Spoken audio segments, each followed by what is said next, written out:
Trump backed down immediately. It said that his lead protectionist advisor, Peter Navarro, who somehow claims a PhD at Harvard, but he certainly didn't take my class in international trade. He was away from the White House, and supposedly other advisors rushed in to see President Trump and said, this has to be suspended. So he suspended these tariffs.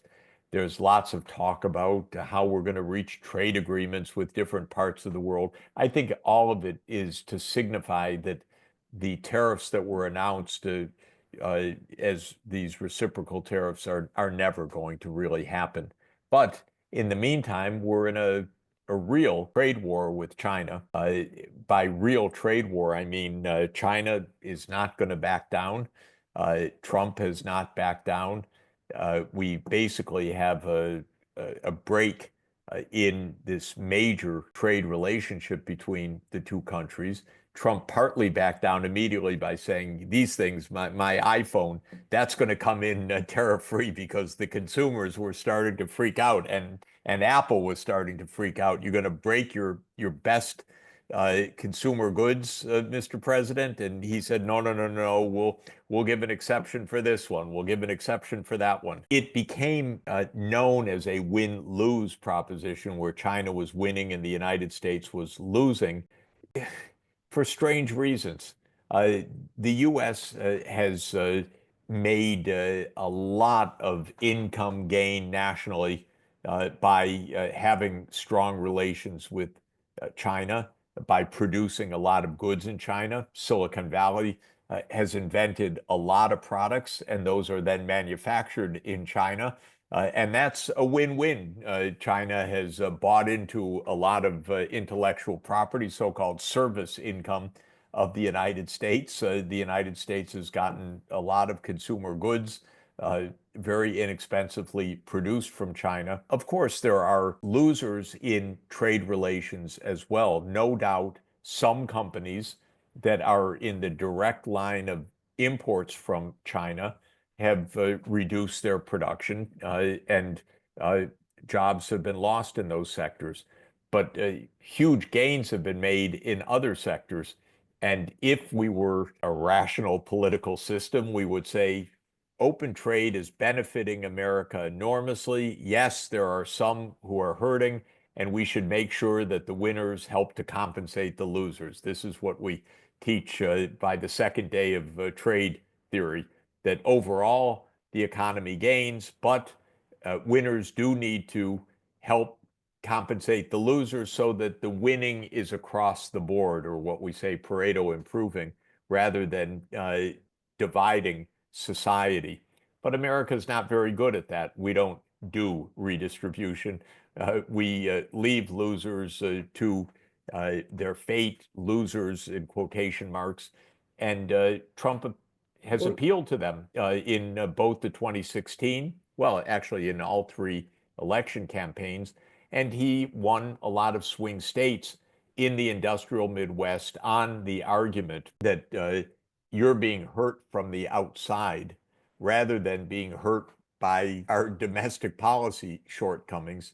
He has a very funny idea, and the idea is that the trade deficit is a measure of cheating by other countries. Now, I'm a macroeconomist, and I teach what's called an identity. In other words, a statistical relationship that has to be, and that is that the trade deficit measures how much more we spend as a country compared with how much we earn as a country. And so if you go to the store and use your credit card and spend money you haven't earned to buy something from the store, you run a trade deficit and you run up your credit card debt. In Trump's world, you should be blaming that store for selling you things rather than saying, my God, maybe I should cut down on my indebtedness. I should watch my bank balance. I should not run up credit card debts. Instead, I should blame all the stores that I'm buying from.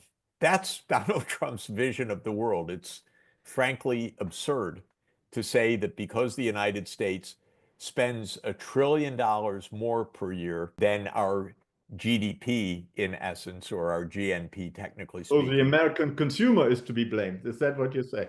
Well, the one to be blamed actually is Washington in the following way. Our government is like our national credit card. The government runs a huge deficit.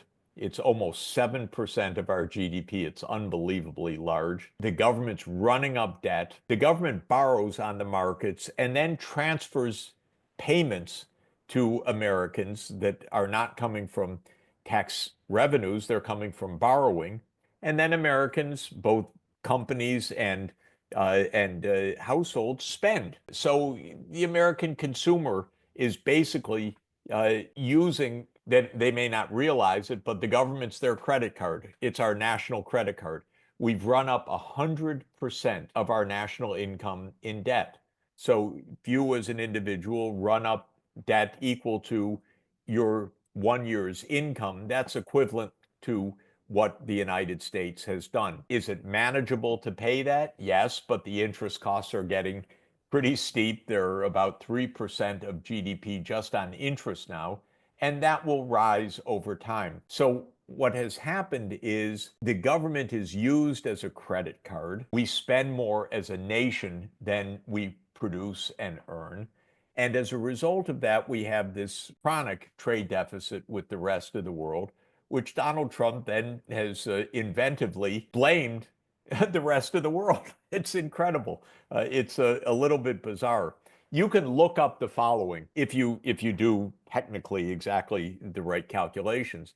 You can add up how much we spend. That's our consumption by the private economy plus the consumption by government plus the investment by the private economy plus the investment by government, and you subtract off the national income, which is the gross national product, and you will get exactly the current account deficit, which is the comprehensive measure of how much we spend abroad minus how much we sell abroad in goods and services.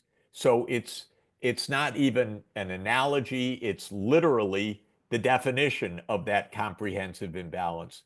But Trump has inventively said, oh, our current account imbalance, our spending income imbalance, is the fault of everyone else. Kind of bizarre. The markets don't buy it. The rest of the world is befuddled. The economics community is scratching its head saying this is pretty weird stuff. But we also have one person rule right now. And so I should just say something about that, which is that our trade system should be a matter of legislation as well as international negotiation. We actually have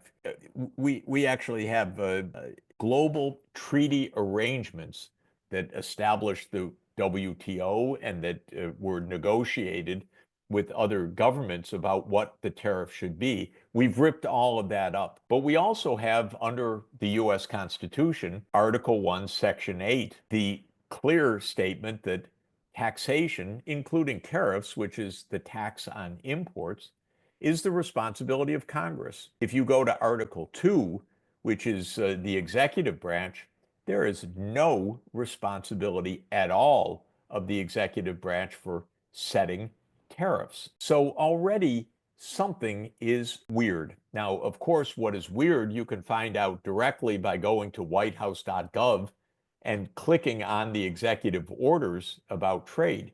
And they all start out in the same way.